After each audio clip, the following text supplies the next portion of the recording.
What's up, everybody? Welcome. Let me start off by asking you guys, how many of you guys know that nursery rhymes actually have sick, deep, twisted, sinister meanings behind them?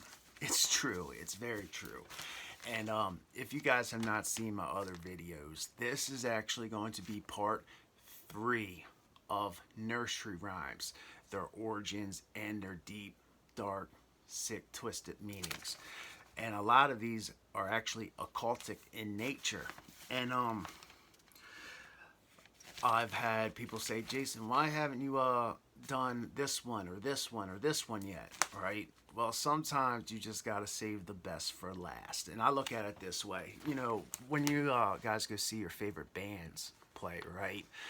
What happens a lot of times? Like the big band comes in, like I don't know, Metallica. Metallica comes into town and they give you a solid 2 hour set, right? And then they'll leave stage, right? And then they'll leave stage for 5 minutes, and anticipation will build up, and they want an encore. And then what happens? They come back and they'll play 3 of their biggest hits that they ever had, right? Like they were going to come to your town and not play them songs, right? These guys are professionals. This is what these guys do for a living. That's what separates amateurs from professionals. So I have got the biggest hits right here. This was planned out from the very beginning, guys. I know what I'm doing. Also, there are other ones in here that you guys may have never heard of before. I've never heard of them before. So make sure you guys give a big thumbs up, comment down below, and without further ado, let's go ahead and do the big hits, shall we? Okay. Where's the beginning? Here we go. Ring around the rosy, pocket full of posies, ashes, ashes, we all fall down. A lot of people know what this one's about, right? About the Black Death, the plague. In 1374, the Black Death in England was it was a rash, the Black Plague, and it's a flesh-eating disease, and apparently it made your flesh stink.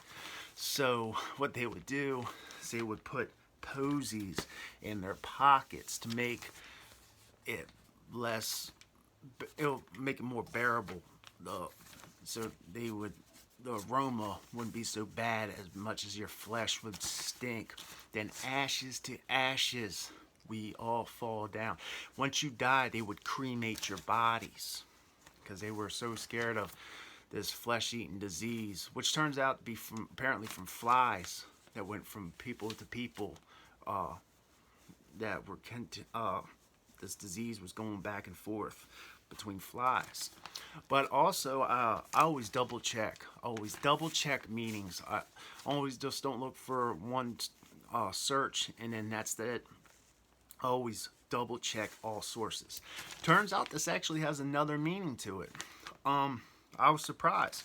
It also talks about counting rosary beads. The rosary, ring around the rosary beads, counting the decades of rosaries.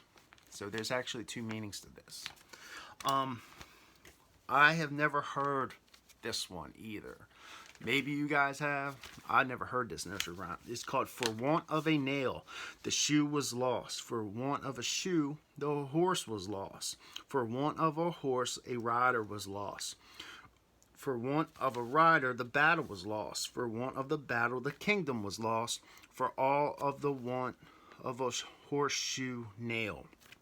This is a reminder for children that just a simple want of a just something like a thoughtless action, wanting something that's not important, and the cause of events that could happen. That the simple rhyme scheme and the possible consequences of the action of wanting something that's not important in the first place.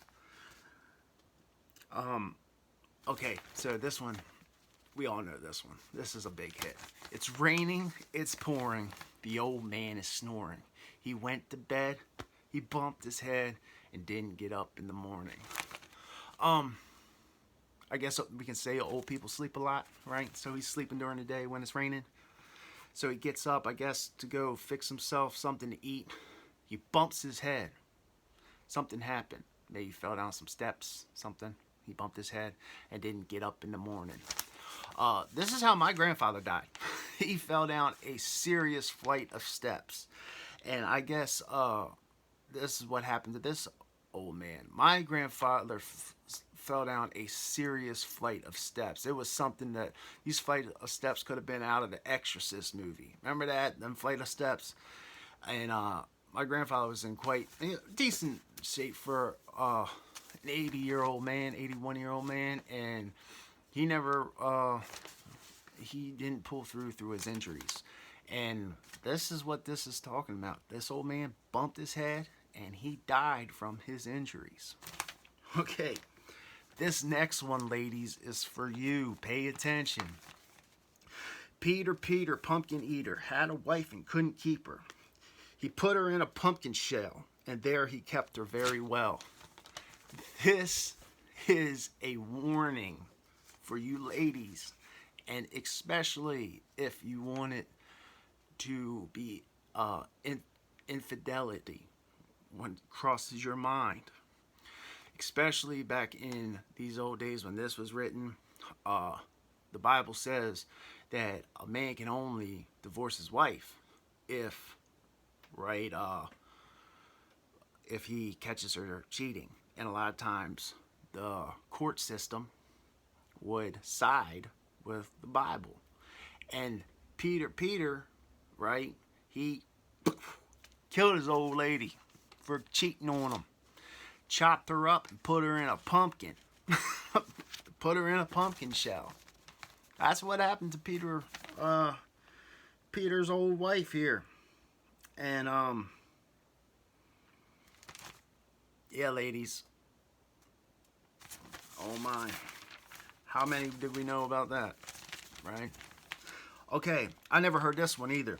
Sing a song of sixpence, a pocket full of rye, 24 blackbirds baked in a pie.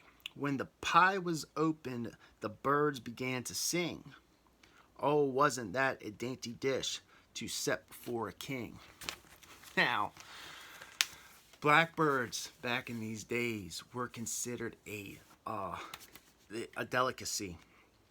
And this was probably more of a joke that was played from the court gesture to the king. That this was a joke. But this was not just any kind of joke. This was a nicely played joke. A very well tasteful joke for a king. That the king baked a pie, but the pie had blackbirds in it instead of like a pumpkin pie. It was like giving a pie full of, I guess, gold or something. You know, it's not a very something that you would really eat together, but it was a tasteful joke, and it wouldn't have gotten this guy killed at the time. You know, it was a tasteful joke. Okay, old Mother Hubbard went to her cupboard to get her doggy, poor doggy, a bone. When she got there, the cupboard was bare, so the little doggy had none. That is the American version. The original English version. Old Mother Hubbard went to her cupboard to get her daughter a dress. But when she got there, the cupboard was bare, and so was the daughter, I guess. Right, so her daughter was messing around before her wedding. But this rhyme was reportedly about Cardinal Thomas Wolsey, who refused to facilitate a divorce from Queen Catherine of Aragon for King Henry VIII, so he could marry Anne Boleyn. The doggy and the bone meaning divorce, the cupboard, the Catholic Church, and Wolsey, the old Mother Hubbard. Now listen to this. Listen to this. Let's put this together. I put this together. Because, alright, so Thomas Cranmer actually was the one that facilitated this divorce. Now, if you remember from part 2, Thomas Cranmer was the one that was blinded, dismembered, and then burnt at the stake from Bloody Mary, Queen Mary the First. And Queen Mary the First was the firstborn from this marriage of King Henry VIII and Anne Boleyn. So he was the one that divorced these two, has these two get married, and then the daughter comes along. He tries to overthrow the queen, their daughter, years down the road. He gets found out and then gets caught for treason or whatever, and then his eyes plucked out, dismembered, and burnt at the stake. And that's where the rhyme Three Blind Mice comes from, because him and his two homeboys got found out. Wow. Interesting. How things change, right? Looks out for his father, and then his daughter plucks him off. Plucks him off. Okay. This one. There was an old lady who swallowed a fly. I don't know why she swallowed the fly. Perhaps she'll die. And this rhyme goes on forever. This is a long one. Then it says, like, there was an old lady that swallowed a spider that tickled up inside her. I don't know why she swallowed that spider. But perhaps she'll die. Then she swallowed a bird. Then she swallowed a cat. And then she swallowed a dog. And then she swallowed a cow. And then she swallowed a horse. And then it said, of course, the old lady died from swallowing a horse, of course. Of course she died. Now, this one's actually got a pretty good message to it. This one, it means, just because you have a small problem, don't make your small problems bigger. Okay? Because you have a small problem, don't emphasize that problem by swallowing a fly is a very small problem. And she made this problem bigger and bigger and bigger and bigger until it eventually killed her. So a small problem, just walk away from it. Don't keep adding to your guys' problems. Okay. Little Miss Muffet sat on her tuffet, eating her curds and whey. When along came a spider, sat down beside her, and scared little Miss Muffet away. This is actually, I didn't know this. Alright, so, Dr. Muffet was actually a 16th physician that studied, he was what is the word? Endomatologist and physician. The 16th century. He was a very well-known, he did, what we know about spiders and insects today came from this guy. And I guess he had a laboratory full of spiders and insects. And he had a stepdaughter. And his stepdaughter's name was Patience. Well, I guess she didn't have patience for spiders. Apparently one day she came over to eat breakfast at this guy's house, and one of his spiders got out. And this little girl saw the spider and went running out of the house. Now, that's the story. I don't know this. There's really no historical value if this is actually a true event, but that's the story. Interesting. Here we go round the mulberry bush. According to historians, this song is said to be originated with female prisoners that used to go out into the yard in wintertime and actually exercise around the mulberry bush. That's where they would get their morning exercises in. Huh. Okay. This one's creepy. This old man, he played knick-knack on my thumb with a knick-knack, patty-whack, give a dog a bone, right? That song goes on forever, goes all the way to 10. This song originated from parents trying to tell their children about creepy old men trying to feel up on their body parts. Wow.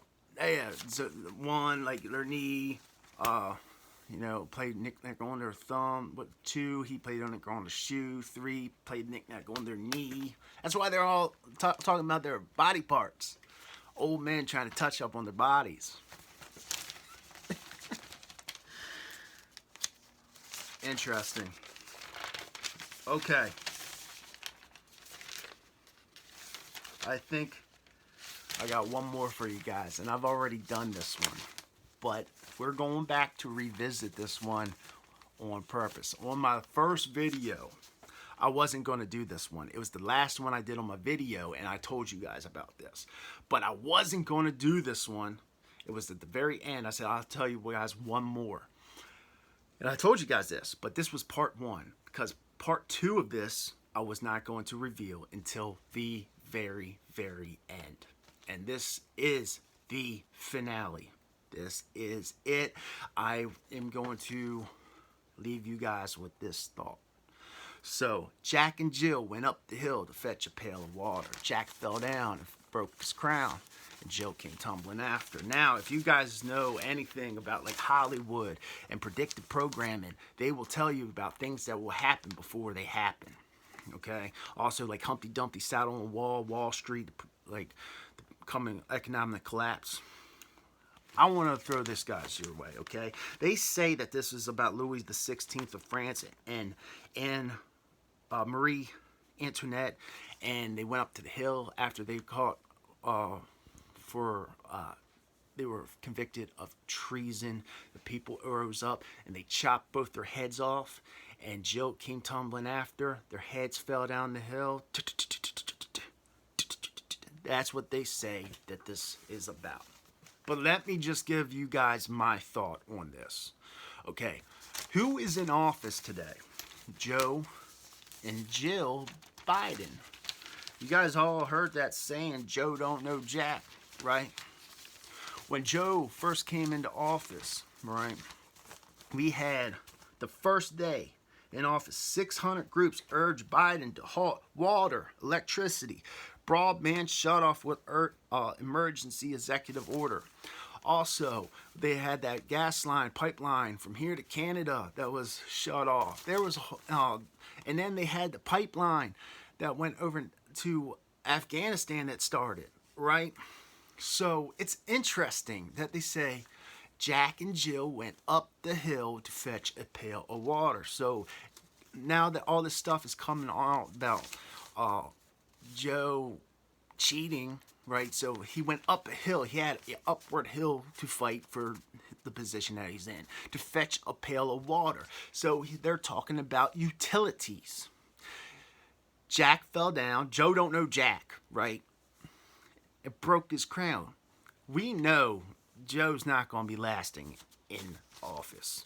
I think this is about all predictive programming, like they said on the House of Cards, to bring forth Kalima, the first black female president predicted, like in the House of Cards, where in the House of Cards the president dies and then his wife, the first black female president, comes into office. All predictive programming. And just like it's going to happen, Joe's going to step down. Something's going to happen to Joe, and Kamala, the first black female president, will step in, the 47th black president. The 47th president of the United States, the first female black president. 47 is also the 47-degree Freemasonry compass. And the number 47 is there for a reason. She's going to be 47 for a reason. Look into my gematria breakdown.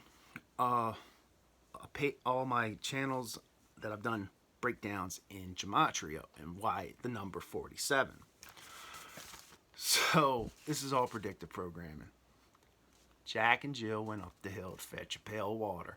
Jack fell down and broke his crown, and Jill came tumbling after. So Joe gets out of office. Jill, of course, she's not going to stay in the White House with him, right? This is just my thoughts. You're not going to find this on any Google search, DuckDuckGo search, anything like that. You're not going to find it. This is simply my thoughts. And I'm just good at looking at these people's thinking processes and analyzing their thoughts and their movements. And I'm just telling you guys my thoughts and bringing it to you guys. So, guys, I worked real hard on this. Please give me a big thumbs up. Comment down below in this section here. And share this information. Now, just because this is coming to an end with Nursery Rhymes, I have got something new for you guys. Don't worry. I'm always bringing you guys something new. Because starting tomorrow, I got something brand new for you guys. And I'm sure you guys are going to enjoy it just as much as this. I'm always working for you guys. And I promise you, you're going to enjoy what I have next. All right, guys, thank you.